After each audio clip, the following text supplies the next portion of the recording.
Buenas noches, amigos. Hoy día vamos a tocar la cuarta sesión del módulo 2 de nuestro diplomado sobre procedimiento administrativo sancionador.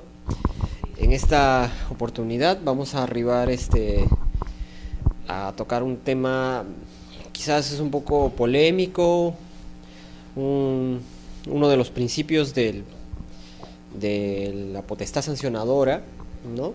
Es un aspecto un tanto polémico, discutible, bastante debatido, ¿no?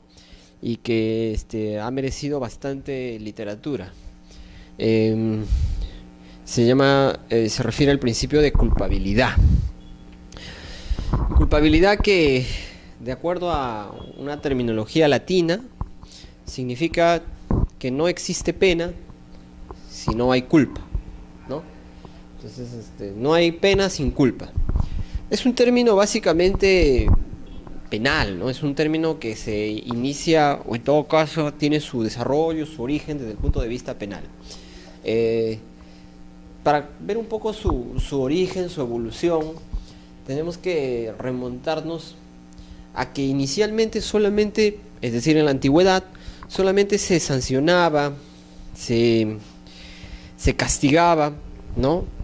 En base a la responsabilidad objetiva, si se quiere decir, ¿no? No existía el término como tal, pero solamente se sancionaba el hecho, ¿no? El hecho que causaba daño, independientemente si es que estaba revestido de algún elemento de la voluntad, como podría ser la culpa, el dolo, ¿no? Negligencia quizá. Entonces, sin embargo, tal como se concibe en la antigüedad, ya posteriormente esta situación va desarrollándose, y ya en el derecho penal, en el derecho romano, ya casi al culminar la Edad Media, ya existía cierta doctrina referida a evolucionar más allá de la responsabilidad sin culpa, ¿no? Tan es así que, por ejemplo, en el siglo XIX se usa como tal la categoría de la culpabilidad, ¿no? Es en el siglo XIX ya que existen ya tratadistas, ¿no?, que empiezan a tocar el tema, pero ya más profundamente. Ahora, pero ¿quiénes fueron los precursores, ¿no? Aquí tenemos algunos, hemos traído algunos autores del siglo 17, ¿no?, que también dan algunas ideas. Por ejemplo, Pufendorf en el siglo 17 nos indica que denomina a imputatio como a la acción libre que se reputa como perteneciente al autor y en la cual se funda la responsabilidad, ¿no? Entonces ya habla de una suerte de imputación que considera no solamente al hecho dañoso, sino también ya nos habla de la responsabilidad del autor. Entonces quizá este es un precursor que ya nos va diciendo o va siendo el germen de lo que más tarde se vendría a denominar culpabilidad. Igual hay otro autor que entiende el término como el fundamento subjetivo de la punibilidad, ¿no? Y ya, como ustedes verán, ya no necesariamente se habla solo del hecho, sino que también ya en esta oportunidad se habla de un elemento subjetivo de punibilidad, ¿no? Fundamento subjetivo de punibilidad. A mediados ya del siglo XIX, muchos tratadistas establecieron que el derecho penal se basa en la imputación subjetiva, aunque sin aludir a la culpa como una categoría sistémica, ¿no? Entonces, ya es posteriormente que algunos tratadistas como Merkel hablan ya más, desarrollan el término de imputabilidad, todo esto desde un punto de vista penal, por cierto, y dándole la definición de un presupuesto de lo injusto, ¿no? Jering también postula el concepto de culpabilidad, pero desde la perspectiva del derecho civil. Es ahí, a partir de entonces, que la doctrina ya empieza a distinguir las dos o los dos aspectos del delito, ¿no? Que es la parte objetiva por un extremo y la parte subjetiva por otro, ¿no? Y estas posiciones, bueno, vienen a unirse con otras, ¿no? Ya posteriormente el positivismo normativista es el que introduce ya la categoría de culpabilidad dentro del derecho penal, ¿no? Dentro del sistema normativo penal. Carl Binding fue el primero en usar la culpabilidad, indicando que se refiere al sujeto que actúa necesaria en todo crimen, ¿no? Es necesaria en todo crimen, ¿no? O sea, él indica que la culpabilidad siempre va a ser necesaria para todo crimen. Se refiere a dolo e imprudencia, los dos conceptos por los cuales de los cuales se compone la culpabilidad, ¿no? Entonces, un poco de historia, de evolución, para comprender un poco qué podemos entender por culpabilidad. Recordemos que en el derecho penal una conducta para ser punible requiere ciertos requisitos, ¿no? Dentro de ellos está que eso sea un hecho típico, jurídico, ¿no? Antijurídico, ¿no? Y que exista la imputación de responsabilidad, en este caso es la culpabilidad. Tradicionalmente, ya desde el punto de vista ya administrativo, ¿no? Tenemos que hacer dar las siguientes ideas, ¿no? Tradicionalmente en el derecho administrativo no se admitía la culpabilidad en las infracciones administrativas, ¿no?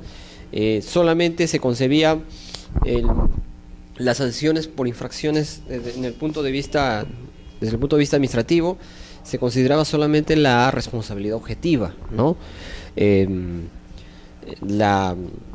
Ya es al menos en España, que es básicamente de donde nuestro derecho ha tomado o se ha servido como fuente en muchos aspectos para legislar y para introducir en nuestro sistema jurídico. Básicamente recién a finales de los años 80 es que en España se reconoce la extensión de este principio en el ámbito del procedimiento sancionador, ¿no? Es así que posteriormente ya se ha ido generalizando, ¿no? Sin embargo, es importante destacar que el hecho que en España ya haya sido reconocido a través de sentencias del Tribunal Constitucional, de la Corte del máximo órgano judicial, que es la Corte Suprema, también podemos indicar que hay cierta resistencia en algunos sistemas jurídicos, ¿no? No es que la culpabilidad haya sido pacíficamente admitida en todos los países, en todos los sistemas en los que se desarrolla o se cuenta con una potestad sancionadora administrativa, ¿no? Esto es si se quiere decir, el aspecto complicado del asunto, ¿no? Porque tan es así que nuestro derecho administrativo sancionador tampoco la contempla, ¿no? Es decir, desde el punto de vista netamente legal, este principio no está contemplado expresamente en la ley del procedimiento administrativo general, ¿no? Desde hace algunas sesiones anteriores hemos estado viendo otros principios, ¿no? Por ejemplo, el de tipicidad, hemos estado viendo el principio de ne bis in idem. No obstante, estos principios sí están introducidos en la norma marco, que es la norma del procedimiento administrativo general, la ley 27.444. Entonces, estos principios sí están instalados, pero el principio de culpabilidad no se encuentra, no ha sido recogido por el legislador peruano. Esta es una norma del año 2001. Entonces, ha seguido la tradición de considerar a las infracciones desde un punto de vista de la responsabilidad objetiva, ¿no? Que ha sido bastante predominante hasta finales de los años 80, ¿no? No obstante, ya como decía, en España ya se reconoce desde aquella época la existencia o se admite la, la introducción de este principio en el ámbito de la potestad sancionadora administrativa, ¿no? Y aquí quiero citar también a la doctrina, al doctor Vaca, que nos refiere sobre la exigencia de la evolución de este principio, ¿no? O sea, es decir, cómo es que este principio ha terminado por ser considerado dentro de nuestro sistema jurídico normativo, administrativo, sistema administrativo de sancionador, ¿no? Y precisamente él se ocupa de este tema de manera bastante extensa y del debate, ¿no? Sobre si es conveniente o no incluir este principio de la culpabilidad en el procedimiento administrativo general. Cabe indicar que, como ya decía, si bien es cierto, al inicio, o en todo caso, tradicionalmente no era admitido, tan es así, como digo y repito, que nuestra ley del procedimiento administrativo general no lo contempla. Esto no quiere decir que este principio no exista, es decir, o no sea observado en la actualidad o no deba ser observado. El Tribunal Constitucional ya ha emitido algunas sentencias en las que ha reconocido la vigencia de este principio en nuestro sistema del procedimiento sancionador peruano, ¿no? Entonces hay un reconocimiento a nivel jurisprudencial, a nivel constitucional, si se quiere decir, ¿no? Sin embargo, la inserción de este principio, la vigencia de este principio en nuestro ordenamiento jurídico connota muchas particularidades, ¿no? Muchas aristas que en adelante las vamos a ver, y como vuelvo a repetir, hay bastante discusión respecto a este tema, ¿no? Hay bastante doctrina y su tratamiento no es muy pacífico, ¿no? Entonces, Víctor Vaca nos habla sobre tres momentos por los cuales ha evolucionado la exigencia de este principio. Un primer momento que es desde la instauración o el desarrollo del procedimiento sancionador durante el siglo XX hasta finales de los 80, ¿no? Que había existido básicamente una omisión total, ¿no? No se hacía ninguna referencia a este principio, ni se ponía en duda el carácter objetivo de las infracciones administrativas. Ya en los 70, si no me equivoco, en los años 70, hubo una sentencia judicial en España que declaraba la necesidad de que este principio también se extendiera a sede administrativa, ¿no? No obstante, solamente es una sentencia que no produjo mayor impacto, pero podemos decir que es un antecedente aislado que propugnaba la inserción de este principio en el derecho sancionador administrativo. No obstante, debemos decir que la segunda fase, ¿ya?, por la que atraviesa esta exigencia de observar este principio es la exigencia de voluntariedad en la conducta, de modo que el autor del acto ha de querer el resultado aunque no sea consciente de su antijuricidad. Básicamente, en esta segunda fase ya de alguna forma se admite que algunos admiten que debe tenerse en cuenta, ¿no?, la exigencia de una voluntariedad, ¿no? Es como aceptar de alguna manera la voluntariedad, pero no necesariamente acoger totalmente el principio como tal, ¿no? Pero es una época en la que más o menos, y podríamos decir que se extiende desde los años, durante la década de los 80, ¿no?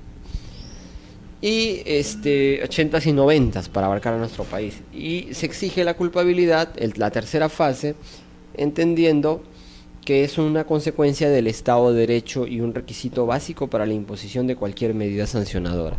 Es decir, en esta última etapa ya se reconoce que es necesario, ¿no?, extender este principio en sede administrativa sancionadora.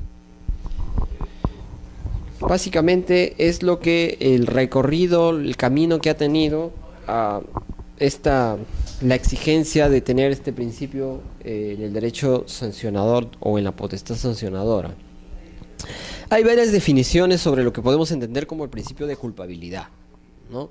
Pero ahí traigo una definición que es lo más general posible, ¿no?, y que trata de abarcar básicamente lo que engloba el derecho, este principio, que es un juicio de reproche que se realiza a quien, pudiendo actuar de una determinada manera, no lo hace, ¿no?, y realiza una acción típica y antijurídica. Ojo que esa es una concepción general que incluso se aplica en el derecho penal. Ahí también tenemos algunas definiciones de la doctrina, ¿no? También hay algunas ideas que nos da, por ejemplo, Gómez Tomillo, que nos dice que esta situación de poder culpar a un sujeto exige la concurrencia de algunos elementos, ¿no? Por un lado, la personalidad de las penas, según la cual no puede hacerse responsable a un sujeto por hechos ajenos, ¿no?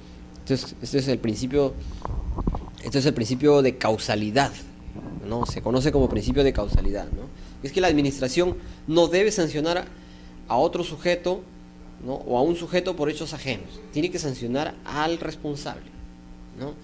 Y aquí sí me detengo un poco porque esta parte que es prácticamente, y ha sido admitido, este elemento ha sido admitido por buena parte de la doctrina, ¿no?, así como los que vienen, pero este elemento en particular, el de la personalidad de las penas, que solamente se debe imponer al responsable o al que comete la conducta infractora, y que es el principio de causalidad, es el que está consagrado en la Ley del Procedimiento Administrativo General, ¿no?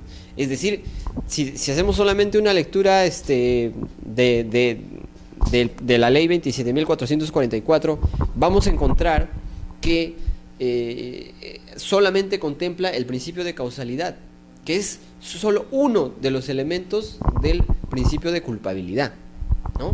Entonces, por tanto, mucho se dice que nuestra Ley del Procedimiento Administrativo General lo que realmente quiso no es legislar sobre el principio de culpabilidad, sino desde sus inicios nuestra Ley del Procedimiento Administrativo General se ocupó y entendió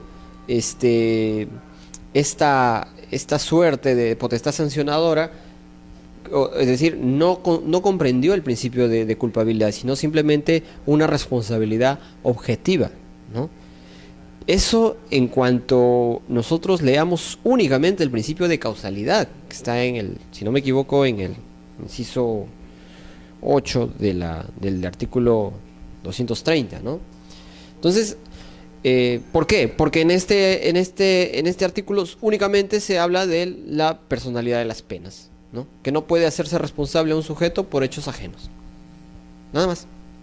Entonces, eso, hasta ahí nada más estamos hablando de responsabilidad objetiva. No obstante, Gómez Tomillo también nos habla de un segundo elemento, ¿no?, que es la responsabilidad por el hecho, según el cual ningún daño puede estimarse relevante si no se produce como consecuencia de una acción. Es decir, que este daño tiene que tener consecuencia de una acción y del cual a su vez se deban desprender las siguientes tres consecuencias, ¿no? Se puede excluir de castigo a las actuaciones meramente internas que no trascienden. No pueden considerarse merecedoras de sanción las conductas esperadas, por más que sean de inminente producción o su autor sea peligroso, y se prohíbe un derecho sancionador de autor y no del acto. Otro elemento que rescata este autor y en general la doctrina, y es el más aceptado, es el dolo o culpa, ¿no?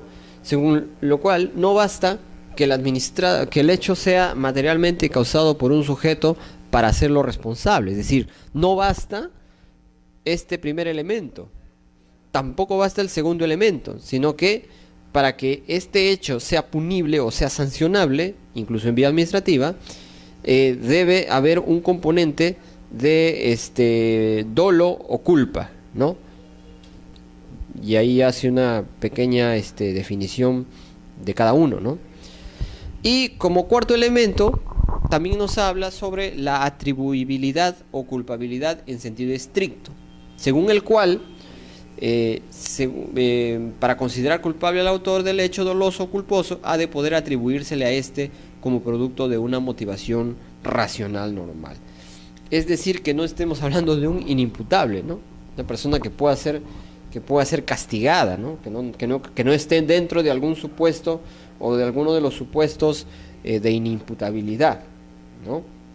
Entonces veamos que el principio de culpabilidad como tal tiene cuatro elementos sustanciales, ¿no? Entonces, y estos elementos son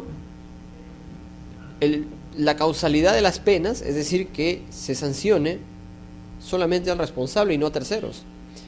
La responsabilidad por el hecho derivado de una acción, salvo algunas excepciones que nos plantea la doctrina, ¿no? El dolo y la culpa, o dolo o culpa, ¿no? Que una acción no basta, no basta que una conducta se produzca, sino que también se necesita el aspecto volitivo. Y como cuarto elemento, este principio contiene la atribuibilidad o culpabilidad en sentido estricto, es decir, que se pueda considerar autor al culpable, ¿no? Es decir, no recaiga en alguno de los supuestos de inimputabilidad, ¿no? Entonces, veamos y quiero dejar claro que este principio como tal, repito, no se encuentra expresamente en la ley 2744, ¿no? Pero, si analizamos cada uno de sus elementos, nos encontramos con que uno de sus elementos está previsto como principio en nuestro ordenamiento jurídico administrativo que refiere sobre la potestad sancionadora, ¿no? Entonces, veamos que siendo así, para muchos tratadistas, nuevamente repito, nuestro sistema de potestad sancionadora administrativa solamente se debería circunscribir al principio de causalidad y por tanto solamente a una responsabilidad objetiva, ¿no? Ahora bien, no existe, como decía, una norma espesa, pero decía que el numeral 8 del artículo 230 establece que por principio de causalidad la responsabilidad debe recaer en quien realiza la conducta omisiva o activa constitutiva de infracción sancionable. No vemos, nuevamente, vamos a ver que allí justamente básicamente se demuestra que el numeral 8 del artículo 230 de la Ley del Procedimiento Administrativo General solo contempla uno de los elementos del principio de culpabilidad, ¿no? Ahí hacemos una pequeña reflexión, ¿no? Entonces, algunos consideran que sí estaríamos ante esta afirmación, ante este artículo o este numeral, sí estaríamos ante una suerte de responsabilidad subjetiva, ¿no? Pero mínima, ¿no? Entonces ahí hay un debate bastante intenso, ¿no? Pero podríamos decir que no necesariamente se cumplen los cuatro elementos para que podamos señalar que dentro de la ley 27.444 se legisla sobre el principio de culpabilidad, ¿no? Entonces es importante tener en cuenta esta situación, ¿ya? No obstante, como ya decía, a pesar de esta situación, el Tribunal Constitucional parece admitir el asunto, ¿no? Y es que también no ha sido tan preciso al parecer no ha querido ser tan expreso en el asunto, ¿no? Porque en la lámina que les presento, ustedes podrán advertir que específicamente no se refiere al principio de culpabilidad dentro de un ámbito administrativo en general, ¿no?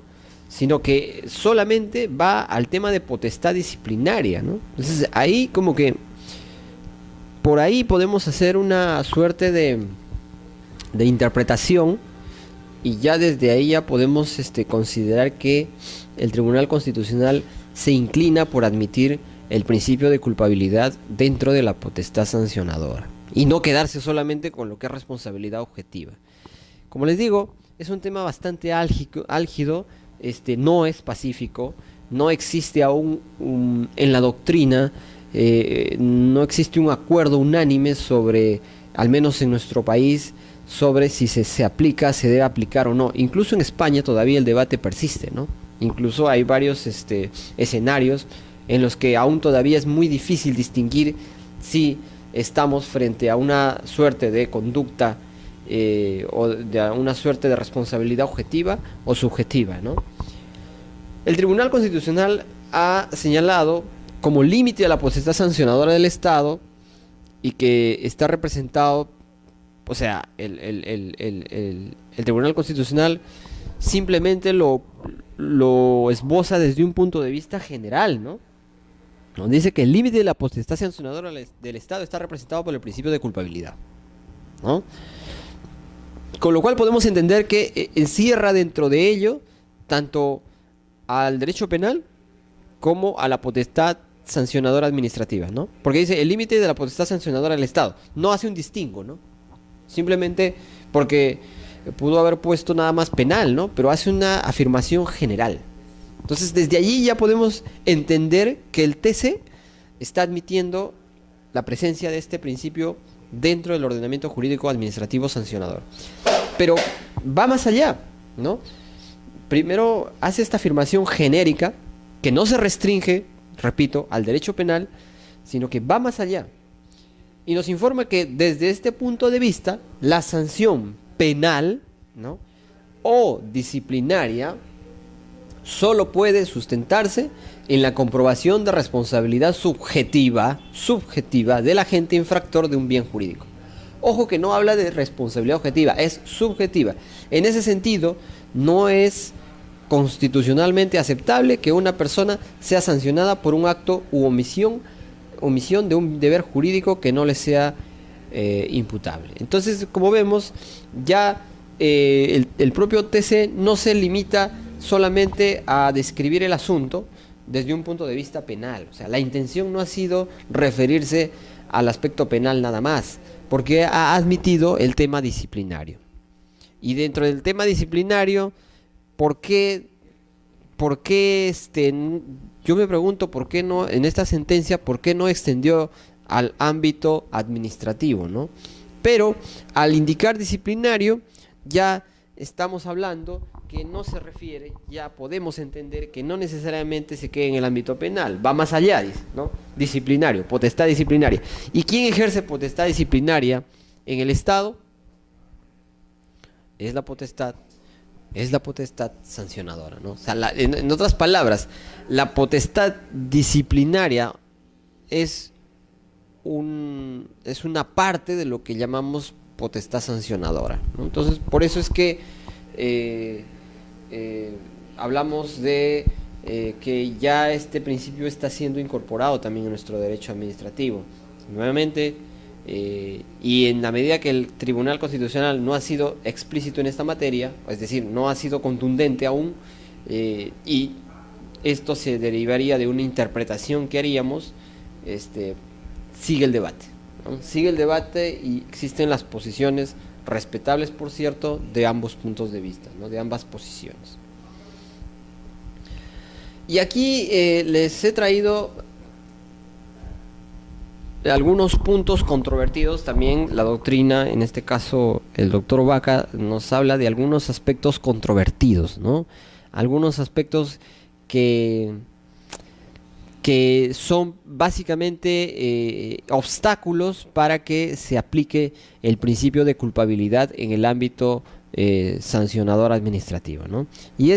Son básicamente los siguientes, ¿no?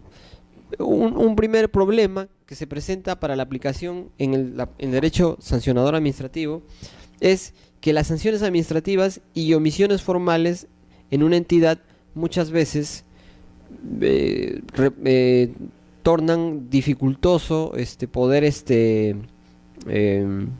considerar a estas acciones, o en todo caso considerar dentro de ellas el aspecto de culpabilidad, ¿no? La mayor parte de la doctrina y la jurisprudencia entienden que inobservancia es una forma de negligencia, la más leve de todas, lo que les permite mantener la validez del principio de culpabilidad. Sin embargo, es discutible que la simple observancia implique una negligencia, ¿no?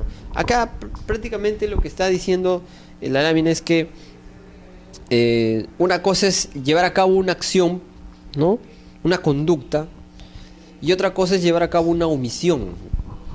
Entonces si uno omite de hacer o desarrollar determinada acción que te exige el ordenamiento jurídico, la sola omisión, dice un sector de la doctrina, no implica para nada una suerte de aspecto, o en todo caso allí no intervino ninguna situación de voluntad, no intervino, no hay ningún aspecto subjetivo que discutir. Otro sector indica que no, que sí hay aspectos subjetivos, porque simplemente es una negligencia, ¿no? Tuviste que hacer algo, pero no lo hiciste, ¿no? Entonces ahí habla de una negligencia, una culpabilidad bastante leve, pero que existe, ¿no? O sea, el otro sector de la doctrina dice que no, que aquí no hay culpabilidad porque no hay ningún aspecto subjetivo que haya generado esta conducta o esta omisión o inconducta. Entonces, y nuevamente, no hay acuerdo aún sobre este punto, ¿no? De igual manera, el tema de la responsabilidad solidaria y subsidiaria, ¿no? Mientras que en el derecho penal la responsabilidad recae en el agente, ¿no? Y solamente en el agente, y porque si hay más de una persona involucrada en un delito, por ejemplo, dos personas asesinan a una persona, ¿no? Entonces ahí, por ejemplo, no es que va a haber una responsabilidad solidaria, ¿no? No es que uno va a prisión o a proceso y el otro no. Uno cumple la pena y el otro no, ¿no? El juez va a sentenciar a ambos, cada uno de acuerdo al rango de su participación en el evento delictivo, ¿no? Del mismo modo, cuando se habla de algunos supuestos de participación, ¿no? No es que porque tú fuiste el campana del delito te involucramos solamente como un imputado solidario. No existe, ¿no? Y no es posible. Sin embargo, dentro del derecho administrativo sí es factible, ¿no? O sea, el hecho de imponer sanciones solidarias es muy frecuente, ¿no? O sea, básicamente la autoridad administrativa puede imponer multas y muchas veces esta multa puede ser solidaria, ¿no? Vamos a suponer que se detecta que dos empresas de un rubro o un sector económico determinado han cometido infracción a las normas sobre libre competencia, ¿no? Hay una infracción que, por ejemplo, se ha podido determinar y estas dos empresas están involucradas, ¿no?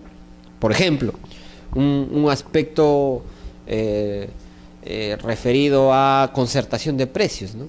Se detecta que hay una concertación de precios entre dos empresas y la autoridad administrativa procede a imponer la sanción y en este caso decide que la sanción sea solidaria. Entonces, podrá asumir el pago de esta multa tanto la empresa A como la empresa B. O sea, y ahí no hay, o sea, desde el punto de vista administrativo, este panorama es cotidiano, se puede dar. Entonces, allí empieza la controversia, ¿no? Entonces, ¿cómo encajamos ahí la culpabilidad, ¿no? O sea, ¿quién es culpable?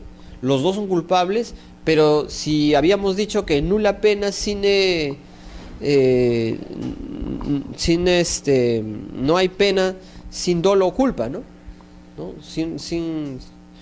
No hay responsabilidad, ¿no? Aquí habíamos dicho al inicio, ¿no? A ver, vamos a retroceder. Entonces, ¿cómo queda esto, no?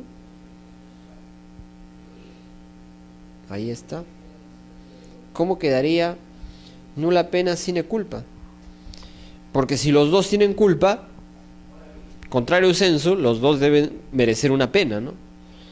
Pero cuando hablamos de una situación solidaria, uno, pese a que es culpable, no va a tener pena.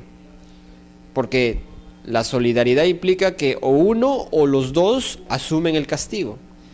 Y si por A o B uno asume el castigo, el otro prácticamente ya no lo va a asumir, ¿no? Entonces, ahí entra nuevamente este aspecto como un obstáculo para la aplicación del principio de culpabilidad, ¿no? No obstante, hay varios autores que, pese a esta situación, admiten que dentro de esta situación también hay culpabilidad, ¿no? Porque sí hubo una voluntad que generó un daño, ¿no? Se cumplen los 4 elementos, ¿no? Pero que el hecho de la ejecución de la sanción es un aspecto distinto, que no debe confundirse, ¿no? Por otro lado, algunos consideran que esta situación prácticamente impide aplicar la culpabilidad porque no puedes sancionar a uno por el hecho de otro, ¿no? Porque si uno asume la sanción en lugar del otro, estaría quebrantándose el principio de causalidad, ¿no? Nótese que incluso si en el Perú se acepta, o en todo caso se acoge el principio de culpabilidad sin ningún problema, bajo este esquema no se podría imponer multas solidarias o castigos solidarios, ¿no? Pero existe, o sea, en la realidad se da, y también coexiste el principio de causalidad. Entonces no hay ningún inconveniente, ¿no? Entonces, ahí nuevamente un aspecto que merece la pena reflexionar y que está para el debate, ¿no? Otro aspecto que también considera la doctrina controvertido es la responsabilidad en personas jurídicas, ¿no? Y quizás es el aspecto más... este es el obstáculo más en el que más se apoya la doctrina que propugna la no inclusión de este principio en el procedimiento administrativo sancionador. Ese es el elemento que más se acerca, ¿no? El elemento que más sustenta la posición de aquellos quienes indican que no debe existir principio de culpabilidad en el procedimiento administrativo general, ¿no? Y es que dicen que las personas jurídicas no tienen voluntad. O sea, tengamos en cuenta que en el derecho penal se sanciona por lo general a una persona física, ¿no? A un individuo físico, ¿no? Pero en el procedimiento administrativo muchas veces intervienen personas jurídicas, ¿no? Hablábamos hace un momento de la imposición de una sanción de multa a 2 empresas que son responsables por haber concertado precios. O de repente se encuentra responsabilidad en una empresa por parte de la Sutran, una empresa de transportes, por haber cometido una infracción al reglamento de transportes, ¿no? Y estamos hablando de una persona jurídica, ¿no? La sanción es para la persona jurídica, no para sus representantes, ¿no? Nuevamente, en base al principio de causalidad. Otro ejemplo, ¿no? La SUNASA, ¿no? La SUNASA, que es la Superintendencia Nacional de Salud, puede sancionar clínicas. Y muchas veces la clínica no necesariamente el titular es una persona natural, pues es una persona jurídica. Entonces nuevamente los tratadistas nos indican, ¿no? Las personas jurídicas tienen voluntad. Se mantiene la exigencia de culpabilidad en el caso de personas jurídicas, pero adecuándola a su naturaleza, pues si bien falta el elemento volitivo en el sentido estricto, tienen capacidad de infringir. Es decir, en sentido estricto no existe el aspecto volitivo, pero pueden infringir, ¿no? necesariamente no por ser personas jurídicas, sino porque detrás de ellas hay personas que ejercen cierta voluntad, ¿no? Entonces nos dice la doctrina en este punto que hay que adecuar este aspecto. Hay que adecuar estos obstáculos a la naturaleza del procedimiento administrativo sancionador. Recordemos que en clases pasadas, en alguna sesión anterior, les indiqué que si bien los principios del derecho penal han sido trasladados o se han extendido, algunos se han extendido al procedimiento sancionador, también indiqué y fui muy claro en decir que esta extensión hacia el ámbito administrativo no debe ser rajatable, es decir, no debe ser idéntica, o sea, no se debe traer los principios de manera idéntica, sino que su aplicación en el ámbito procedimental, sancionador, administrativo, debe adecuarse a la naturaleza especial del procedimiento administrativo. Por tanto, y bajo esta perspectiva, estos obstáculos son superables por parte de alguna buena parte de la doctrina, ¿no?, que propugna que este principio deba observarse dentro del procedimiento administrativo sancionador. Bueno, y nuevamente, antes de pasar al otro principio, tendré que decir que el debate está allí porque simplemente la ley 27.444 se ha quedado en el tema de principio de causalidad, no ha ido más allá. El Tribunal Constitucional ha admitido que la potestad sancionadora está limitada por la culpabilidad, no solamente en el ámbito penal, por lo que deja abierta la puerta para asumir y que se trata también, o en todo caso estaría dentro, la potestad sancionadora administrativa. Más aún, si en esta sentencia que acabamos de reseñar hace un instante, también ha considerado, aparte del aspecto penal, a la potestad sancionadora disciplinaria. Entonces podríamos hablar que desde el punto de vista constitucional, desde el punto de vista jurisprudencial, sí hay algunos rastros que nos dejan entrever que se está pretendiendo, o en todo caso reconociendo la existencia de este principio, la vigencia de este principio dentro de nuestro procedimiento administrativo sancionador. Y bueno, otro principio de la potestad sancionadora, y que también tiene ciertos matices desde el punto de vista administrativo, pero que también proviene del derecho penal, ¿no? No obstante, y aun cuando en nuestro procedimiento administrativo general tiene un nomen juris distinto que en el Código Penal, ¿no? Ese nomen juris es principio de licitud. No obstante, en el derecho sancionador, en el derecho penal, perdón, se habla de la presunción de inocencia, ¿no? Y allí les traigo una definición, ¿no? Hay unas definiciones, unas ideas respecto a este principio, ¿no? Básicamente no es más que el principio de presunción de inocencia, ¿no? Presunción de licitud, ¿no? Que quiere decir que las autoridades, en este caso la autoridad administrativa, debe, no es que puede, debe presumir que los administrados actuaron conforme a ley, conforme a la norma, arreglado a derecho, que su conducta es arreglada a derecho, ¿no? Mientras no cuenten con evidencia en contrario. Es decir, es un principio que admite prueba en contrario, es una presunción juris tantum, ¿no? Es una presunción juris tantum, ¿no? Y nos indica que debe presumirse esta licitud a menos que se cuente con evidencia en contrario, y así sea declarada en sentencia o en resolución firme, ¿no?, administrativa.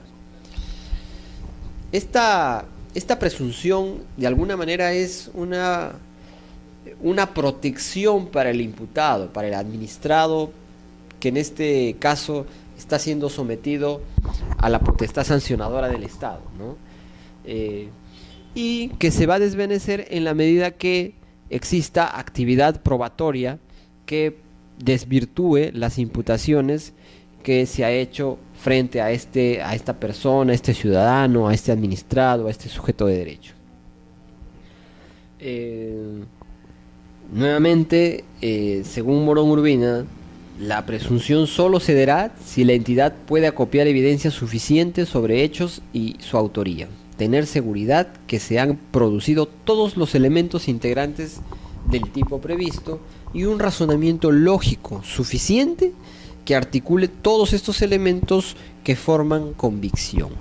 Es decir, la administración debe, y esto tiene su correlato con otros principios, ¿no? Por ejemplo, esta presunción de licitud indirectamente se relaciona con el principio de verdad material, ¿no? Porque el principio de verdad material exige a la administración que recopile o despliegue toda suerte de actividad probatoria necesaria para llegar a la verdad de los hechos, ¿no? No quedarse solamente con las meras imputaciones, no quedarse solamente con la denuncia, sino que debe ir más allá y acopiar toda la información necesaria para formarse un juicio sobre los hechos y poder emitir una decisión motivada, una decisión básicamente arreglada a norma, ¿no? Entonces, de lo contrario subsistirá la presunción de licitud, ¿no? La presunción de inocencia. O sea, nosotros tenemos que tener muy en cuenta que cuando la administración pública ejerce su potestad sancionadora, lo primero que tiene que hacer es tener en cuenta que a priori no puede juzgar al administrado, ¿no? Tan es así que, por ejemplo, si han tenido la ocasión de revisar algún expediente administrativo referido, por ejemplo, a alguna potestad sancionadora, me refiero, por ejemplo, a un caso de SUNAT, o en algún expediente de algún organismo regulador, en algún expediente sancionador, por ejemplo, referido a los temas de contrataciones del Estado, ¿no? Entonces, veamos que ahí, por ejemplo, una expresión básica del principio de licitud es que el procedimiento sancionador debe estructurarse de tal manera que la imputación de cargos debe hacerse de una manera condicional, ¿no? O sea, no se puede hacer juicios a priori, ¿no? Por ejemplo, decir que determinada empresa ha cometido determinada infracción. Ustedes, señores de la empresa tal, han cometido. No se podría hacer ese tipo de afirmaciones al inicio de un procedimiento sancionador o cuando se efectúa una imputación de cargos, ¿no? La imputación de cargos tendría que contener verbos de manera o en sentido condicional, ¿no? Usted habría cometido tal situación, ¿no? La empresa presuntamente habría efectuado tal aspecto, ¿no? El ciudadano fulano de tal no habría cumplido con presentar su declaración jurada del impuesto a la renta, ¿no? Del periodo comprendido en tal, ¿no? El señor determinado tal habría efectuado actividades comerciales sin contar con la licencia de funcionamiento determinada, etcétera, etcétera, ¿no? Entonces siempre tendría que estar este elemento condicional, ¿no? Para poder hablar o para poder hacer una imputación de cargos correcta, ¿no? En caso contrario, pues se está vulnerando flagrantemente el principio de licitud. Y cualquier colega, cualquier abogado podría presentar algún recurso o alguna acción, ¿no? Para pedir a la administración que corrija esa situación, ¿no? O en todo caso es como también funciona como una garantía, ¿no? Por eso es que en esta parte, en la segunda parte se refiere o se habla de un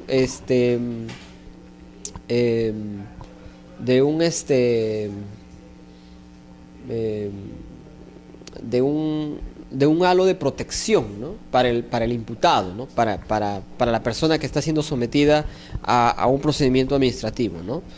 Entonces allí veíamos algunos aspectos de la definición, ¿no? No está de más mencionar que este principio de presunción de licitud ha sido reconocido a nivel constitucional. El artículo 2 de la Constitución Política, referido a las libertades de la persona, señala que toda persona es considerada inocente mientras no se haya declarado judicialmente su responsabilidad, por ejemplo, ¿no? Entonces, claro, esto se tipifica o se establece desde un punto de vista penal, ¿no? Desde un punto de vista penal. No obstante, como ya hemos dicho, el Tribunal Constitucional ha señalado que no hay ningún inconveniente para que este tipo de principios sean admitidos en sede administrativa, ¿no? Aquí también vamos a citar el artículo 230, ¿no? que también tipifica ya desde un punto de vista de la potestad sancionadora administrativa, ¿no? Aquí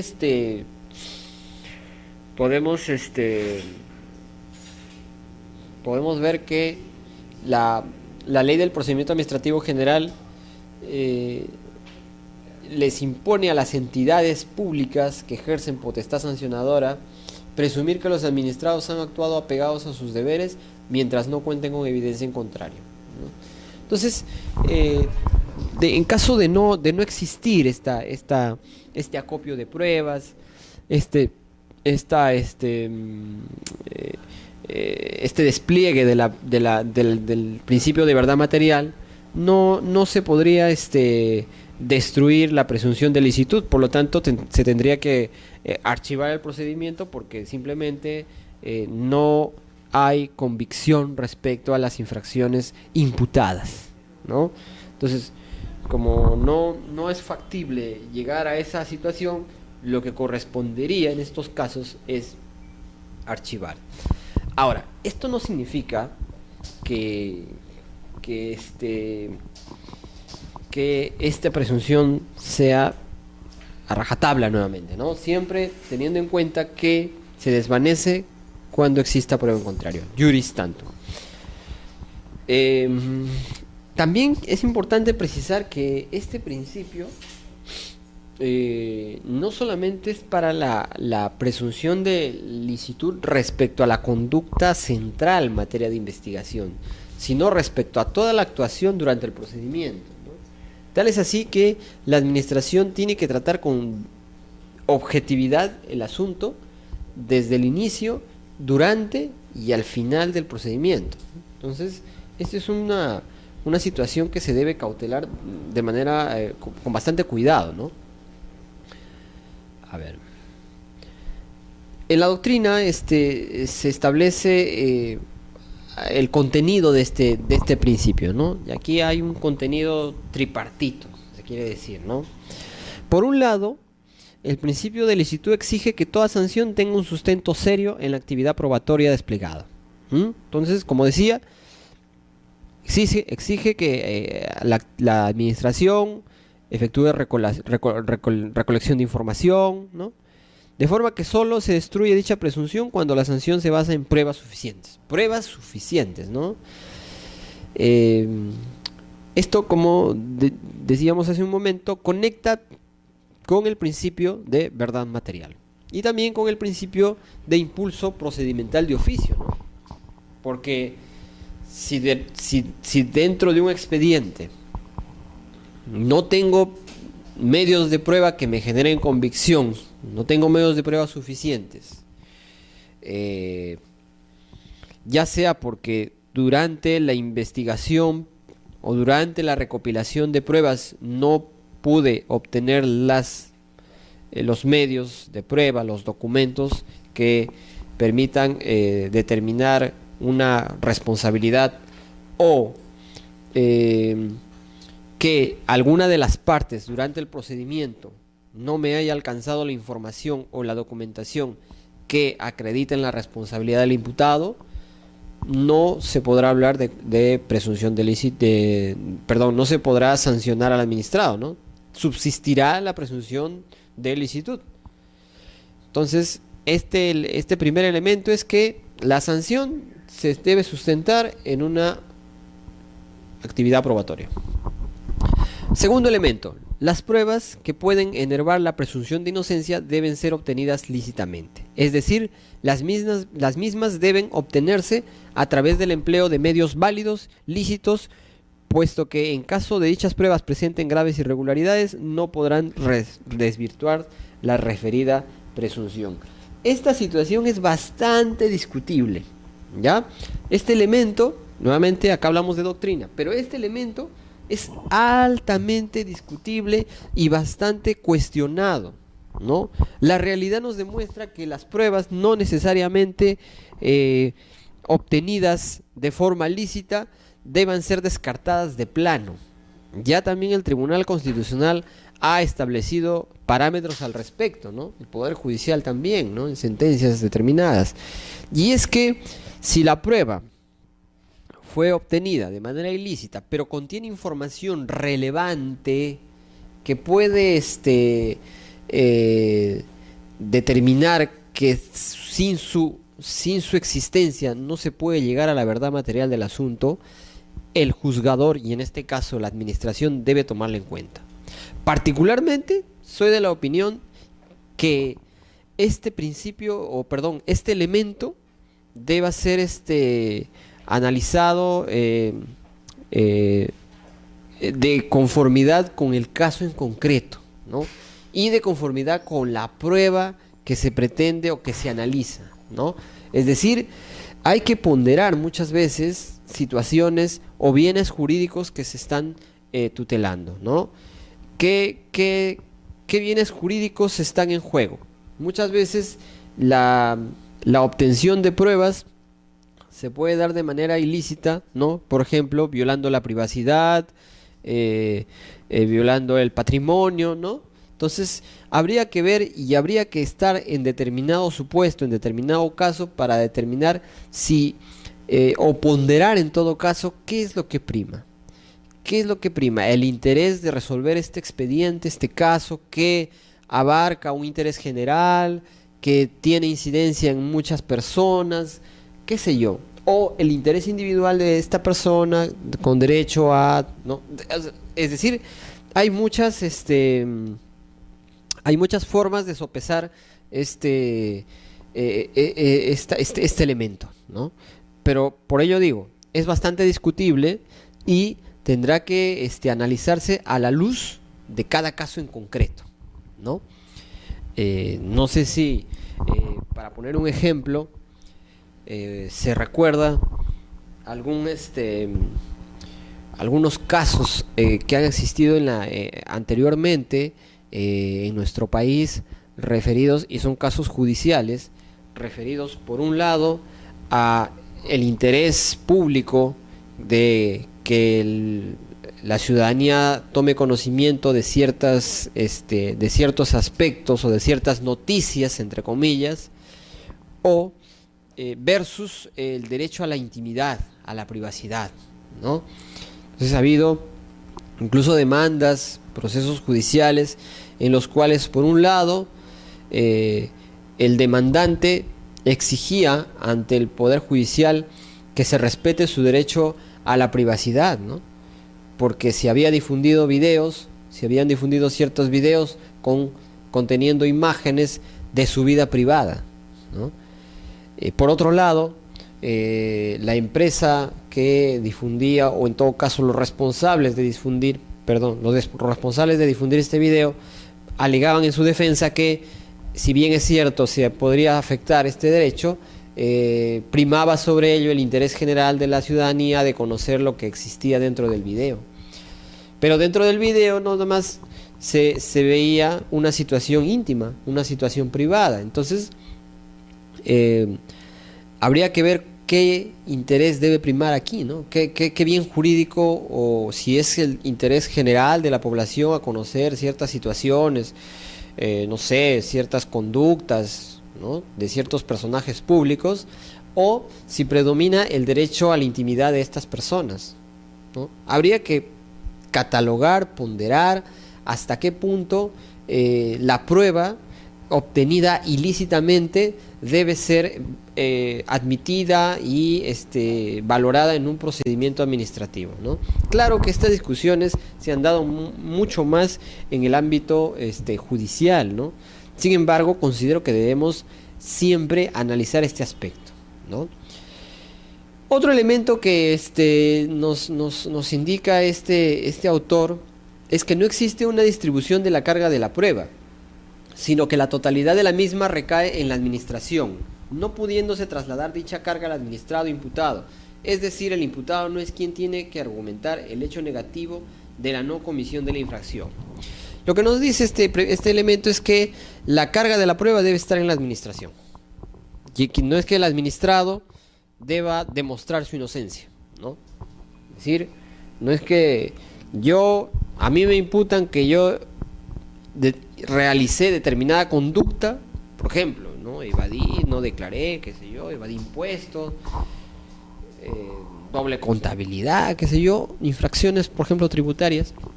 Pero yo no es quien deba probar esa inocencia, sino que es la administración quien tiene que recopilar la mayor cantidad de acervo probatorio para imponerme una sanción y por tanto haber destruido la presunción de licitud, ¿no? Por eso nótese que ya que tocamos el tema tributario, muchas veces la autoridad administrativa tributaria para desplegar su potestad sancionadora e imponer una sanción, lo que hace es lo que hace es previamente aparte de recopilar pruebas y bueno, hace auditorías, ¿no? Por ejemplo, la SUNAT a veces hace auditorías a las empresas, a las personas, ¿no? Respecto a sus ingresos y a su tratamiento contable, ¿no? A cómo está manejando el aspecto tributario, ¿no? Por ejemplo, qué libros contables, revisa los registros de ventas, de compras, ¿no? Hace toda una auditoría, ¿no? Y una vez que culmine esa auditoría, si encuentra alguna irregularidad, es que comienza a desplegar actividad sancionadora, ¿no? Entonces es parte precisamente de la carga de la prueba, ¿no? Que es que tiene que la administración aportar los medios de prueba que permitan determinar que existió la infracción. No es que la SUNAT te va a trasladar y te va a decir o nos va a decir usted pruebe que es inocente o usted pruebe su licitud, ¿no? No. Entonces aquí tenemos estos tres elementos que, como decía, es importante tenerlos en cuenta porque nos permiten tener un panorama bastante más amplio sobre este principio de licitud o presunción de inocencia, como se llama en el derecho penal, ¿no? Y bueno, eso es todo en cuanto a nuestra disertación del día de hoy. Nos vemos en la próxima clase. Muchas gracias.